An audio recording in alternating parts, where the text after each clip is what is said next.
satelit dan gambar di hadapan pejabat hutan Kuantan, Pahang yang tular di media sosial baru-baru ini menjadi tanda tanya di kalangan masyarakat umum, terutamanya warga Kuantan.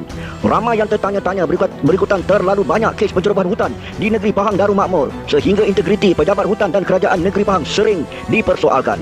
Pejabat hutan daerah Kuantan perlu tampil memberikan penjelasan dalam hal ini kerana persoalan rakyat yang timbul sebegini perlu dijawab segera. Namun walau apapun penjelasan pihak pejabat hutan itu nanti, pastinya ianya memberi imej yang sangat buruk kerana hutan sekitar pejabat hutan sendiri sudah tergondol. Dipahamkan aktiviti pengondolan hutan di kawasan terbabit sudah berlaku sejak beberapa tahun yang lalu dan didalangi oleh individu-individu yang berkepentingan yang telah menggunakan saluran-saluran mereka untuk mendapatkan kelulusan terhadap pembangunan terbabit.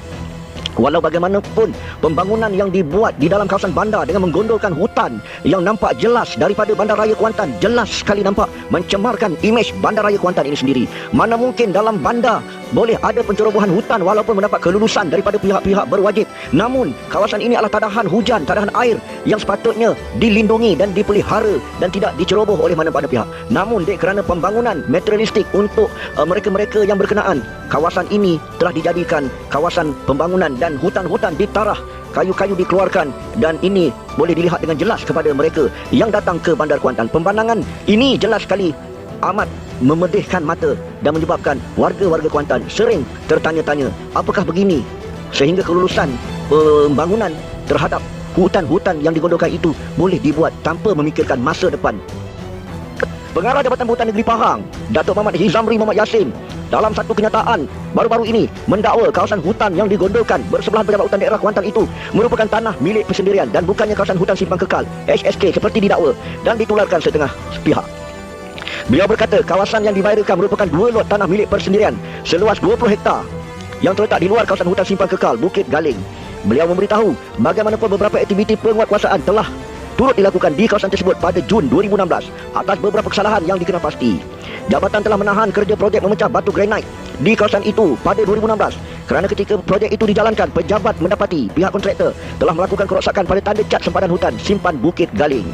Kemudian katanya pada 21 Jun 2017 sekali lagi pejabat hutan telah menahan kerja-kerja yang dilakukan oleh pihak kontraktor di kawasan yang sama kerana telah melakukan kesalahan membuang sisa tanah dan melonggokkan tanah dalam hutan simpan kekal, menggali kolam takungan air dalam hutan simpan kekal, merosakkan tanda sempadan hutan simpan kekal dan juga masuki kawasan hutan simpan kekal tanpa kebenaran. Menurut Muhammad Hizamri lagi, selepas daripada aktiviti penguatkuasaan tersebut, pihak kontraktor tidak lagi menjalankan kerja-kerja memecah batu atau meratakan tanah di kawasan terbabit. Susulan itu juga pihaknya telah mencadangkan kepada kerajaan negeri Pahang menjadikan kawasan yang telah digondolkan tersebut sebagai hutan simpan kekal. Dengan dijadikan hutan simpan, kawasan itu boleh diuruskan dengan lebih baik seperti dilaksanakan kerja-kerja tanaman semula kawasan yang telah digondolkan dan seterusnya dapat memulihkan semula kawasan itu daripada berlakunya hakisan serta bencana yang lain. Apapun jawapan yang diberikan, projek pembangunan yang merosakkan alam sekitar, terutamanya hutan dalam kawasan bandar yang dapat dilihat dengan jelas itu amatlah tidak wajar sama sekali. Ia bukan saja mencacatkan pemandangan, malah memberi tanggapan buruk kepada pelancong terhadap kerajaan negeri Pahang itu sendiri. Malah hutan yang digondolkan juga adalah tadahan hujan yang perlu dipelihara untuk masa depan. Walau apapun isu itu kini menjadi tanah milik persendirian, namun asalnya ia adalah tanah milik kerajaan. Sewajarnya tidak patut ada pihak yang menjual tanah itu hingga ia menjadi kawasan milik persendirian untuk projek pembangunan. Semoga perkara sebegini tidak berlaku lagi pada masa yang akan datang. Dan kami percaya kepimpinan kerajaan negeri Pahang yang baru di bawah Datuk Seri Wan Rosli Wan Ismail akan melakukan tindakan tegas terhadap mana-mana pihak yang cuba merosakkan alam sekitar dan bersekongkol dengan pihak-pihak terbabit, terutamanya dalam menceroboh dan merosakkan hutan simpan kekal di dalam negeri Pahang Darul Makmur. Selamatkan hutan kita.